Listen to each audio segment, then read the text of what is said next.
Welcome to the We've All Done It podcast. If you are struggling with some toxic work BS, you, my friend, are in the right place.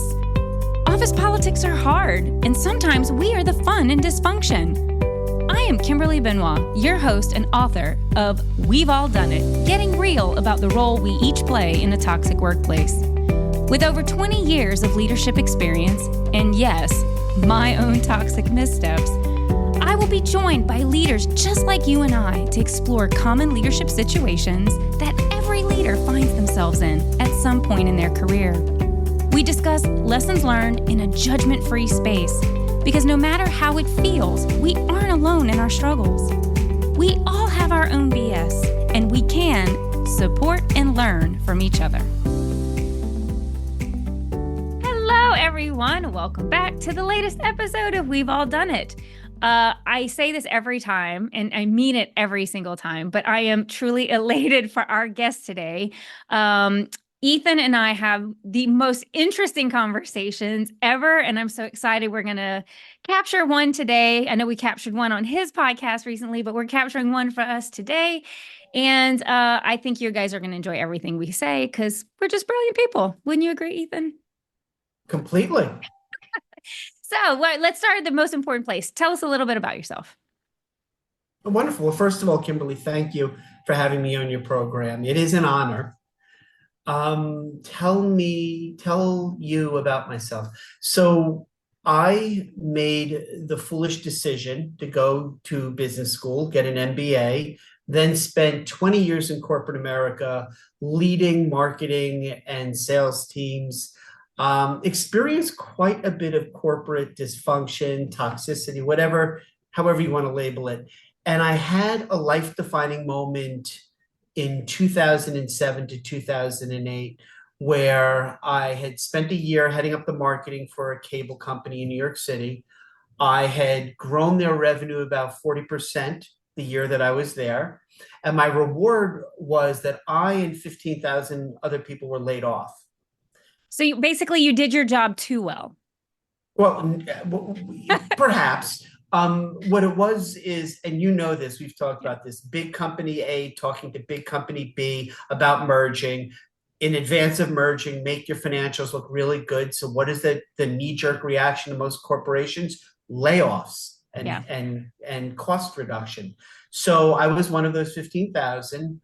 I then spent a tremendous amount of time thinking about what do you do next? And everything kept coming back to not wanting to go back and do the same thing over and over again, which was find another job, do what I was doing in some different iteration.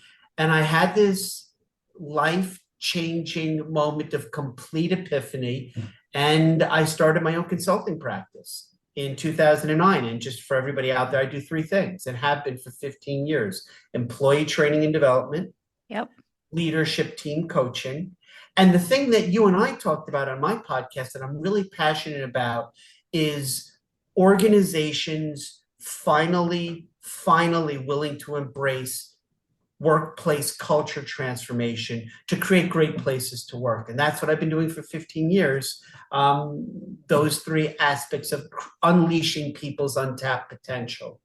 Oh, yes. And that is by far, I would say, the thing I enjoy talking to you about the most, other than foreign travel, just because our perspectives are slightly different, but in how we think about cultural transformation. So I want to get into this a little bit. So why is that such a passion for you? Like, why did you hone in on that particular element? Because you've got other things that you offer, but what is it about that is so special? It is the single greatest opportunity for organizations to achieve a number of competitive advantages, really lasting competitive advantage. The first is when people tell me, business owners or executives, there's a war on talent. No, actually there isn't. Because places that have this reputational brand as being a great place to work, they don't have any issue getting the most talented people coming to them. Yeah. The second is financially. Organizations, and we know this now, anecdotally as well as from a methodological standpoint, we've got 40, 50 years of organizational development research that says if you create a great place to work, If you empower your people financially, you're going to outperform your competitors. That's, I mentioned to you, that's what my second book is all about. Mm-hmm. But from the people standpoint, I'm passionate about culture because this is what I experienced in corporate. Organizations need to, and are now thankfully starting to rethink the relationship, the employee-employer relationship. When you create a great place to work, your people, because of how they're treated, respected, they're valued, they perform and produce at a higher level, which then drives organizational profitability, which therefore means both parties derive significant benefit, and it's lasting. We know that it's lasting. Once you create a great place to work, there's all these benefits that, whether it's a 5-person graphic design firm or a multinational corporation with 100,000 employees, the culture wins. Culture eats strategy for breakfast. I mean, you've heard this all before. I've been spending 15 years dedicated to trying to get organizations to think about culture. Because once you build a great place to work, the organization, but also the people benefit. And I also think 99 out of 100 companies have no idea what culture means. Well, and that's why I was this probably will dovetail into that. Because my first thought is if company know, like if your employees are happy, because let's be honest, there's a reason we do engagement surveys 1 to 2 times a year, whether or not that you and I agree that those are actually accurate metrics of how engaged a culture is. But clearly somebody realizes it's important because they're measuring it, right? So companies don't spend money on things that they don't think will matter. So they know engagement matters. So why do you think it is that companies continue to do things that will kill the culture? So one of the things I'm thinking about right now are all of these big boy companies that are demanding the return to office policies. So if they know that these are completely unfavorable, they know it's going to kill morale, they know it's going to kill engagement. What is it? Is it just that C-suites don't really appreciate the value of culture, or is it that they appreciate the culture, they just don't care enough? Like, I'm trying to figure out for myself, like, why are they like making choices that are so against what employees say make them the most productive, happiest, healthiest employee they could have? So the short answer is yes. Meaning both. Why can't both be true? Yeah. That and I use the term in this instance liberally, leadership, the way you just framed it, is operating under two oppositional or two different mindsets. One is they understand conceptually the value of having a dedicated, empowered, engaged workforce, but they just don't care if their people are happy. And then also, they have no understanding of the monetary value of what an amazing culture can contribute. And I'll explain that out. I've been spending the last 15 years trying to explain to organizations that there is a way to monetarily measure the value of your culture. And I mean, I have a proprietary process. I do a workforce autonomy study upfront when I do a consult. I do an assessment, the 360-degree assessment of all the stakeholders. I look at how truly engaged or disenfranchised their people are. But there's a way to measure this.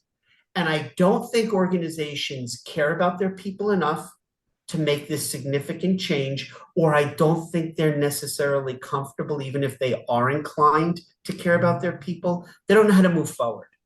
And it can be almost overwhelming, right? How do you completely transform a culture? But I think what you just said is absolutely important. It's both. It's a little bit of both, which is why I spend so much time working with organizations to literally give them low-hanging fruit. The things you can do pretty easily. And then as we kind of get deeper, we really get to the core of what is culture. And by the way, it's not always just necessarily happy employees. Oh, explain. And I also Say don't more. agree. You and I both, we agree to disagree on what the value of an assessment is, but I think you and I are absolutely lockstep in our philosophy or methodology of you can't change what you don't measure. Correct. And so much of my work, all of my coaching methodology, 6 boxes, DDI, DISC. I'm a Goldman Sachs 10,000 small businesses coach. I'm a Kaufman Foundation business growth coach. Everything I do in my consulting is predicated on measurable employee work productivity outputs. So give me an example, because I have some in mind, but I want to hear what you say. So when you say I give them low hanging fruit, so things that they can start to see some incremental shift, what would be some of the most common things that, when you say, if there's a leader out there who's listening, like what are some of those small things that maybe leaders take for granted that would be considered in that low hanging fruit space? The notion of infusing or embedding your core values into your business strategy and processes. I'll give you an example. Recently, an organization out in the Midwest, a multinational healthcare organization, I was talking to some of their chief happiness executives, and they said that they live their values. Their title was Chief Happiness? There's a they were a team collectively who were responsible for employee happiness. Wow. Okay. That's I another. haven't That's actually heard that another. one before, so I had to ask. Oh yeah, no. I mean, that's another symbolic gesture of we're seeing the gradual 21st century transformation of workplaces around people-centric culture, and oftentimes it's lip service because they give these people great titles, they talk about making great changes, and it doesn't reach the employee. So Yeah. here's an example of manifesting low-hanging fruit on how to reach your people. I was talking to this organization, and they said, we live our values. And after literally a few sessions of me speaking to their clients, their competitors, their employees, members of their board, there was no way in hell they were being consistently honest about living their values. So one of the things I said was, one of your values is collaboration. And they said, yes. I said, so how come every week when you do your weekly team meetings, on your meeting, agenda, the first item is, let's go around the table, this is on a team basis, and talk about what we did last week that manifested or grew team collaboration. And it's literally watching people's literally face melt when they realize that their practices that they're doing, maybe unconsciously, are not only not helping to build a great workplace culture, it's creating those things you and I talked about, which is people checking out emotionally, quiet quitting, people updating their resumes and seeing greener pasture, people not committing their authentic full selves to their work. And it really stems from the fact that organizations still don't understand the power that comes from giving up control, right? And giving up control and giving it to your people. Because guess what? Deep down, deep down, they don't trust their employees enough to allow their employees to decide when they work, where they work from, who they work with, and how they in fact do their own work. I mean, isn't it kind of silly that the people who are doing their work don't get to decide how to do it most productively? Yeah, I mean, I think that's a component, I think, to some of the return to office stuff, just because I find it fascinating that when we needed to be productive, like when we shifted to the virtual space, because I think this is the best example, the productivity on my team skyrocketed because immediately you had no commutes. You weren't having people were just eating at home. They weren't having to leave their desk to go out to get lunch somewhere. Were there costs, right? So, there wasn't as much like drama around the cooler. You know what I mean? Like people weren't congregating and spending like half an hour. They weren't blowing time doing things that may create great friendships, but weren't actually contributing to work. Right. So productivity went up. People actually were happier. And there's some research out there, and I can't think of who did it, but I'd have to go back and look, that showed, particularly from our minority population, they enjoyed work a lot more because they had to deal with less microaggressions in the office. And you have some people that just get easily distracted or frustrated or not able to do their best work, especially in the cube environment, because someone's constantly coming by or whatever. So I always giggle a little bit when I hear the return to office policies are because productivity is not where it could be and because we're not creating the right culture. Right. And I And often think that that's usually that's an excuse because you can for create sure. great culture if you actually know how to, regardless of where your employees are. And I think this is really fundamentally a really critical point now. And you and I really so appreciate you kind of talking through this. I think that there is absolutely not and has never been a one size fits all approach to unleashing people's potential. I think the other thing is pre COVID, post COVID, you meet every individual where she or he or they need to be. And I'll give you an example of that. You know, Gen Zs these days are all fill in the blank. Talk about a lazy way to stereotype one of the five functional working generations.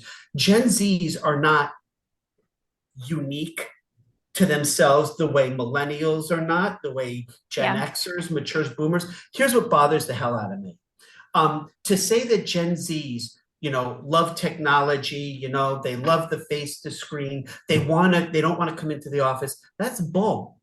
And Yeah. I'll give you an example. Case in point, my daughter, Karina, who's 24. She went through her college collegiate experience because of COVID virtual.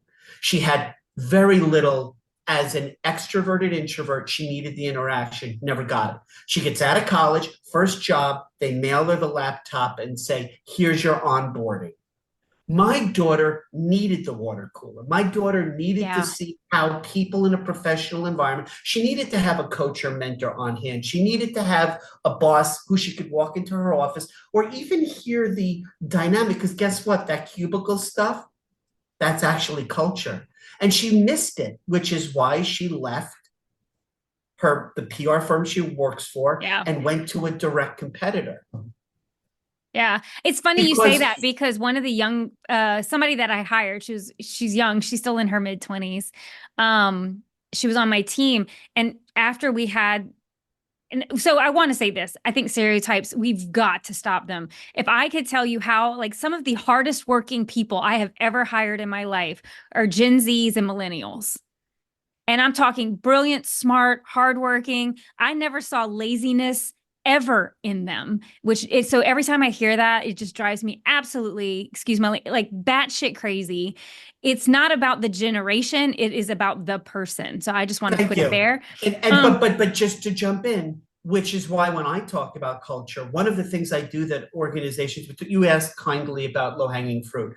I literally say, I want to see your talent acquisition. I want to see your recruiting, interviewing, Yeah. onboarding processes, because there is a way that organizations can very intelligently change their recruiting process to conduct behavioral interviews to get to the heart of what you just said. Understand who she, he, or they are as a candidate in Yeah. terms of their characteristics, their personality, their preferred working style, their effective communication style, and then hire for great, like you said, hardworking, all these other great attributes. And then your responsibility as a world-class organization, a great place to work, is to train them on the job. Because you and I both know 6 or 9 months later, because of the technology transformation, their Yeah. job is going to be outdated in less than a year anyway.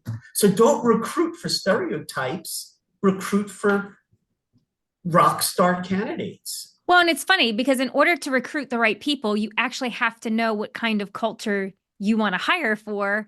And sometimes like because you and I have talked about this, like how many companies you've gone into and they have their values and that stuff plastered all over the walls, but they're not actually lived.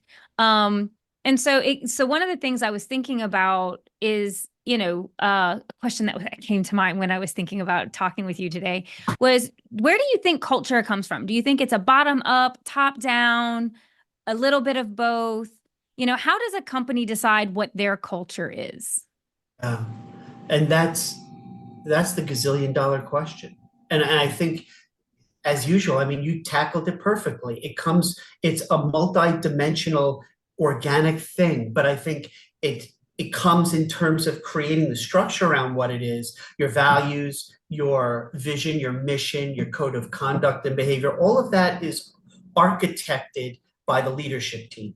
And then, as you said, once you look for people who exhibit those desirable attributes that you want the culture to be infused with, and you start bringing them in, you give them everything that they need. And this is where my consulting is really oriented to, Yeah. giving people the resources, and that's a whole bunch of stuff, so that they can shine. Then the culture manifests through the interaction of people. But if you ask 100 people what their definition of culture is, they'll give you over 100 answers. But in its most beautiful, simplistic, elegant form, organizational culture is how people interact and behave together day in and day out. Yeah. And, you know, no framed picture on the wall, no list of values is going to be how they interact. But you also do need culture brand ambassadors. You need VIPs. You need people who are very well respected in the organization to model or pattern that behavior. And it's not always top down, by the way. But one of the most destructive things you can do as an organization is to reward people who manifest toxic behaviors, to keep people who thrive on conflict and chaos and instigating interpersonal dynamic strife, or reward people who maybe they're rainmakers, top sales performers, who do not practice and live the values that are desirable for your culture. Oh, I agree with you completely. Because I was sitting there, I was like listening, and I've been in situations where you have an executive team that has very bold, big ideas, and they think the organization is one thing. But once you get down past that top tier, what culture really is what's happening on the lower level. Like it's what, to your point, it's what people are living day in and day out. And I think that's a lot of what I do too, is the sense of you will kill it the minute you tolerate one leader, one toxic, whatever, drama filled, one leader who is not living the culture. Right. You are sending the message that that is acceptable behavior. Right. And then all those people who are underneath that leader realize, well, that's what needs to happen to be successful. Right. Well, if they're not shutting it down, so that must be okay. And then it's the fester that happens. I've seen this happen to companies where that comes in, and because it's not addressed quickly and efficiently and publicly, like being transparent that this is not who we are. Man, it's just companies just end up drowning themselves by allowing that kind of disease to exist and grow. You need to cauterize the wound. You need to address it before the cancer metastasizes. But there's another component of this that a lot of times my clients aren't aware of, that I have to educate them on. Not only is culture something that we do have the ability to exert influence over in terms of our senior leadership team, the way our people act. So that's something that we can kind of move the levers. But there's something that's a little bit more rigid in terms of culture transformation, which I work on, which is the notion of, they have this thing called the command control pyramid. It was created in the 1800s to facilitate industrial revolution, which is you've got the three levels of senior leadership, middle management, and frontline staff. And that's been enculturized into our way of doing business as kind of a control metric, where we consolidate power at the top, we diffuse it down as needed. And the people at the bottom who are living day in and day out, who are acting your culture, there's this tremendous disconnect. And the implicit assumption was middle management was going to be the communicators up and down. Mm-hmm. And that's dead. I explain to my clients, whether it's an entrepreneurial firm here in New York City or it's a multinational in Singapore, I explain to them that my work is going to be to shrink that pyramid and layers of bureaucracy and create what we call now a matrix or flatter organization, that instead of C-suite middle management, we have project-driven teams. And then every time there's a new initiative, it's led by a project lead or two leads. And they can be senior or junior, it doesn't matter. It's the aggregate skill set of bringing that necessary team together. But you can't do that in this world. And that's why that's dying, thank God. I think it's going to die a slow death. I don't see that. I don't see a lot of organizations because there's just too many people. It doesn't serve them to embrace that kind of but dynamic. But those are not the organizations I want to work with. And the beauty of that is, on my podcast, I interview people at these places that are now great places to work, that literally 40, 50, 60 years ago when they were founded on these models of treating people differently. And my go-to is always Patagonia, but it's Nucor Steel and DuPont and Gore. And there are so many organizations out there of various sizes and different industries who have thrown away that command control model. And you're right. It's going to be a long time before this is universally accepted. But at least what gets me so excited every day is I'm seeing this now. I'm seeing the groundswell. More and more conversations I'm having with executives and business owners are around issues they're having with culture. It used to be strategy. And you and I both know if you have a horrible, horrible workforce and a great strategy, nothing gets done. It used to be strategy and operational efficiency. Everybody's got AI and ChatGPT and EOS, and the technology is a universal equalizer. Well, if your strategy can't put you forward and your operations can't make you number one, how will I possibly become a financial top performing player in my space?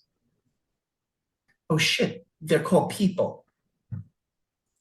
Well, and I think the shift that's going to happen, and it goes back, I think, to generations, right? So you cannot deny that most of the companies that are pulling people back are still being led by older, white males Men. that, I still think harken back that they know what worked for them, and they want to, they think that that's the only way you can do it.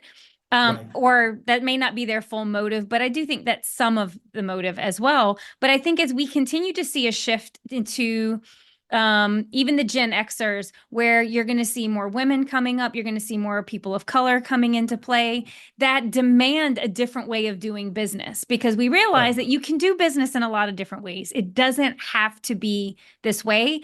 And I think that that's a very scary paradigm shift for a lot of people. But I also think that is going to drive, and again, when we talk about generations, I think this younger generation, the one called Gen Alpha, the one that's now in school, that's going to be high school coming into college, where they really have never known a world without, a device in, so for them, it's like the way that they view work, what I will say just in broad terms, work is so different than any other generation before. I think that that is going to force a shift in not only how we do business, but how we treat people within the organization. And so I'm kind of excited to see it. I think it's scary for a lot of people who know status quo, but I think that's ultimately what's going to drive us forward. And it's going to be the companies that can figure out how to leverage the strength of these new generations and this shift, I think, are going to be the ones that will sustain long term. And I don't know if they'll just, I'm sure some big CEOs would disagree with me. But does it really I think matter that's the truth. Yeah, and it doesn't really matter whether they disagree, because what you said is absolutely the core of what's going on in American business and industry. So, this is why I wrote The Compassionate Organization back in 2018. What you just said, amen, sister, is what we're seeing every day is boomers and matures. So first of all, just for everybody to kind of understand conceptually, matures born before World War II and boomers born between 45 and 64, they're leaving the workforce, right? Yeah. Thousands and thousands every day. And as you said, the two fastest growing generational segments of our workforce are millennials born between 80 and 96 and Gen Zs born between 96 and 2010. They have collectively, those two, but especially Gen Zs, a fundamentally different perspective on work, the relationship between employee and employer, their expectations and demands. Now, you and I and those old fat white dudes can argue about Gen Zs and their expectations being unreal and whatever, but they are in the process of becoming the largest segment of our workforce. And therefore, organizations who want to create a great place to work, and I coach them, is to create an environment in which all five generations, not the alphas, who, by the way, were born after 2010. So the oldest ones are now like 14, 15. They're in high school. They're not far. No, they're not that far. They're ready to have summer internships. And by the way, do you have a really, really enlightened summer intern program? I mean, one of the things I did that was wise 15 years ago when I started consulting in this was I started teaching aggressively in what's now 10 colleges and universities. And I've taught over 5,000 students. And I understand, I think, a little bit more insightfully what Gen Zs are looking for. And part of creating a culture is understanding the differences between the generations, accommodating them, but at the same time, encouraging them through your culture and your values to work collaboratively. Yeah. And that's really, I was going to say before, that the largest component of my consulting is I'm asked to re-architect the experience between the 5 generations. That's the fun stuff. Can I just call out for snarky purposes that Gen X is still left out of the conversation, being a member we have to be. We have to be because we are sorry. We're those people born between LBJ and MTV, 64 and 80. But we're, Kimberly, we're the universal translators. We're the ones who get them to play nicely in the sandbox. Yeah. And you know what? I think it's because we were latchkey kids. We grew up with, we grew up with still television, radio as broadcast media, but we were the first that started to evolve into digital media and social. So I think it's because and this is how I always thought of it, is because I understand what the world was like for them because I lived in that time, but I also fully understand what the world is like now because I live in this time. And so I can understand what is amazing to miss about the days when I didn't have a cell phone and I could get on my bike and ride all day and nobody knew where I was. There's some brilliance to that, but there's also some brilliance to the connectivity that we do have and the way we can connect to each other. So I do think that that is the brilliance of Gen X. I'm just going to call it out because I feel that's so funny that Gen X we always complain we're the forgotten generation. But what you're saying is we are so enlightened. We are so enlightened as a generation that we have the ability to just organically look to what's best in everybody. Well, and I think that, again, how to leverage that brilliance as well in understanding, because that was always my thing is I never looked at people who were on my team or people I was hiring based on what their age was. I was always interested in how curious they were, how energetic they were, why were they interested in where they wanted to be? How did they handle ambiguity? How did they handle, conflict, because ultimately it doesn't matter what generation you are. If you can't navigate the complexities of a work environment or whatever it is you're doing, that team is going to struggle. So, because I had different ages and that's why I always tell people, anytime somebody tries to trash the younger generations, it's usually something that's not based in reality, or it's such an odd example of that. I just think it's unnecessary. It shows a lack of natural curiosity and a myopic view of the world, and it also shows an incredible inability to see what's best in people. I mean, the notion of I'm a communications guy, so stereotyping was when we had the printing presses. You would take the different letters that were the same, put them in different boxes, and you'd line them up and put the ink and roll them under the press. That's stereotyping. We artificially put people into categories for the purposes of not having to get to know them individually. And what you just said you do when you're constructing teams, that's the beauty of organizations that understand an enlightened culture is you spend time and effort learning what the individual, what she wants or needs, and what her strengths are and what her challenges are individually, so that you can create, by the way, from day one, when somebody's being onboarded, your orientation should literally on the first day assign them a coach, assign them a mentor. And what I also do is I build out a project plan for them on their orientation. That's day one of their first year career and professional development planning process. But you got to do this, maybe not because it's altruistic and you care about everybody, because Gen Zs and millennials demand it. Well, and again, it comes back to if you want the best talent, then you're going to have to figure out how to not only get them, but keep them.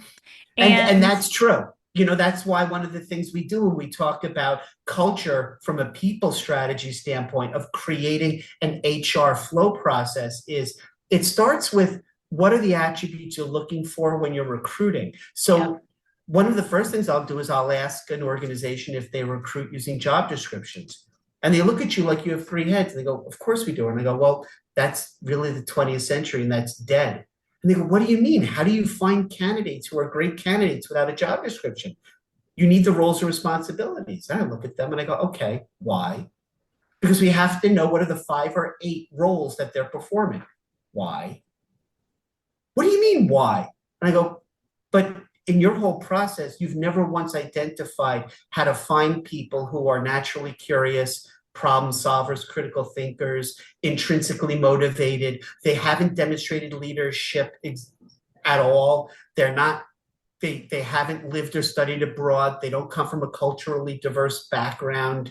I mean, those are the things you should be looking for and recruiting for. And once they come in, fostering a continuous way of allowing them to shine. Like you said, really great people, they're not going to stay very long in an organization with a very subpar culture. Well, I think part of the problem is that when you're looking at approaching new talent, so much today is AI driven, right? So you need the job description so you can run all these resumes through the filter. And, you know, the thing that my poor recruiter that I worked with, I just always took it out of their hands, because whatever tool, whatever they created always ended up with the worst candidates that I would look through and I'd say, this has nothing to do with my job. Like, this candidate is not great. Can you send me all the resumes? And they're like, it's a lot. I'm like, send them anyway. And then what I found was that I would end up picking candidates that the filter system would have never got, because it didn't, an AI generated tool. And I get that we can make them smarter, but there's something that we're missing. And I think that's kind of what you're coming back to is we cannot remove the human experience element from how we identify and place talent. We can't outsource that to a computer. A computer will never understand. Well, and that isn't that what this is all about, is the notion of, are we going to allow the technology, the ATS, the applicant tracking systems, and the algorithms and the matching of keywords and resumes and what percent matching schema? How the hell are you going to bring people into an organization? An organization, by the way, is a living, breathing entity that, whether it's 5 employees, again, or 50,000, it's living, breathing. Yeah. It's a humanistic project. And you're going to use algorithms and software to determine who's the best candidate. I'll give you a perfect example, and this really, really pisses me off. Recruiting for, let's say, hedge funds, private equity firms, all those scummy organizations. What they do is they go to the same well. They go, we're going to go to the same colleges and universities, whatever they are. Typically, they're the same. Sometimes one falls out of favor. They say, we're going to go for the same majors, with the same dual minors, with the same 6.0, because everything's great inflated GPAs. We're going to search for the same candidates. And all of a sudden, they've reconstituted the culture and the essence of who they are to be Harvard or Duke or whomever. Who's not getting in that algorithm or ATS, or like you said, candidate matching software? The students I taught, who were first generation college students, their family said, don't you dare go to college. We need you in our dry cleaner. You're going to go pay for it yourself. Oh, you're going to take care of your grandparents because you're the eldest sibling. Yeah. And you're going to take care of your other siblings. They get a 2.8 at this school that I won't say which one they taught at. They are never considered for the best jobs when they graduate. They've already been pre-filtered out because systemically they've been removed from the consideration process of your candidate recruiting. And guess what? That perpetuates. And the only way to stop doing it is somebody like me come in and say, I need to re-architect this because you're losing these. Who would you rather have? A student with a 4.0 who never, ever, ever had to do any of what I just said, or that student who had a 3.3, but who still did all of that on her own or their own? I mean, to me, that's a rhetorical. There's no doubt. If everything else is the same, absolutely. Like, you want the person who demonstrates that they know how to navigate challenge, hardship, can critically think themselves through a problem. Time management, Yeah, overcoming, chaos, overcoming obstacles, especially intrinsically at a young driven. age. Oh, yeah. Which Yeah. is why I've never, ever, ever had somebody, when I say, what are the top two or three things you look for in a male or female or gender non-binary candidate? And they go, what do you mean? I say, do you look for Boy Scouts or Girl Scouts? Eagle Scouts? Why would we do that? There's nothing that speaks to a high school student coming out or a college student coming out than saying, I was on an in that organization from an early age and I stayed committed, or they were National Honor Society, or they were on debate. I mean, or they were active in their communities. I'd Yeah. rather have a student who had 3 or 4 summers of volunteering. Doctors Without Border did a gap year. Yeah. Oh no, I think you and I think very similarly about that. And this Yeah. is why why we have such very passion-filled conversations, just because it matters. All of this matters. I mean, this is what drives, not just drives business, but this is what drives our community, and the health of our community and our environment. So I just want to say I'm having a lot of fun, but I know we can't keep you forever. So I just want to ask you one last question before we close, which is, if you were a leader and we'll go smaller. You're a leader, maybe it's a company, maybe it's a team, but you're struggling with this concept of culture. Mm. What is the one thing you would encourage them to do or to think about if they're struggling with culture in their team or organization? Yeah, that's wow. Like, where do you start? I think it's a twofold first step. The first is organizationally, what do we want to become? I mean, if we go forward in time to the when we are our most enlightened version of ourselves, what's our legacy? And how do we define it? I mean, how do we really define what our legacy is and what we're working towards? I mean, and I apologize for my background noise. Tom Shoes, very clearly. Tom Shoes had a very, very clear, Chobani, Kind, they have very clear identities that they literally, I said, this is what we want to strive to become. So that's the first thing. The second is, I would say, before you hire anybody else, before you make any decisions about 2025 and your people strategy, literally create an ideal employee profile. And it's I not like this. function. This is a good Yeah. one. No, it's not functional. It's not we're looking for a junior associate in an HR department. It's what are the attributes or the characteristics of the people who we have found will enable us to achieve our legacy. And then, by the way, once you architect that ideal employee profile, any hiring decision is literally mapped to, does this person belong in our organization? And that's where that is the epitome of what you asked before. I love that. That's the low hanging fruit. Is twofold. Who's our ideal employee, I like that. and what is our legacy? What do we want to become when all is said and done? And by the way, when you answer that, you've just written your vision statement. Oh, brilliant. So I love you, Ethan. I always love our conversations. They're so good. This is great though. And I think, I hope that this provides some solid something for our listeners out there. So whether you're a leader or an individual contributor, these are still things like how you show up every day as part of culture. And if you desire to be in leadership, these are important things you have to think through, regardless of what your company does, because you do hire. Like I didn't hire the way most of my companies hired. I had my own approach, and I think that was a huge component to why my teams were so successful and why I had great engagement, is because I didn't think through just, can they do the job? I actually thought through a tremendous amount. And if you talk to any of those employees, they will tell you I was the hardest interviewer. They were all scared shitless, which I still think is very funny to this day, because then they show up and they're like, you're so nice. And then they were like, you were so mean in the interview. But the idea being is I needed to see how you would work. Mm-hmm. And I felt like if how you worked was complementary to the other people on the team, Yep. and to the work we were doing, what we were doing wouldn't be as hard. I trusted that your education and that was going to be there. The how mattered a great deal. Yeah. So And I love I that can't ideal imagine statement. you That's being great.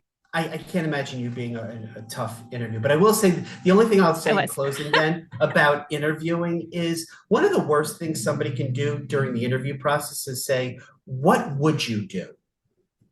That's, and every organization does this, and it's part of their interview script. Please throw that away. Yes. And instead say, show me a time in which you were faced with this specific challenge that you'll find yourself in this role, and how did you handle it? What was the challenge you faced? What action did you take?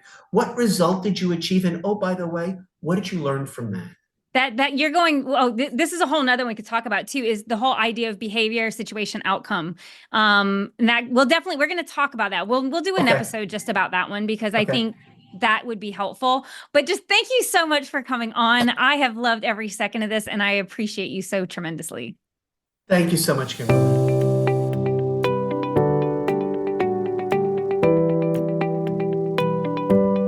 Thank you for joining me on today's episode of We've All Done It. I know your time is valuable. That's why I am for as little BS as possible. Hopefully today's episode has sparked some new ideas for you. If you would like to learn more about the We've All Done It leadership framework or how to work with me, please check out my website at KimberlyJBenoit.com. Until next time.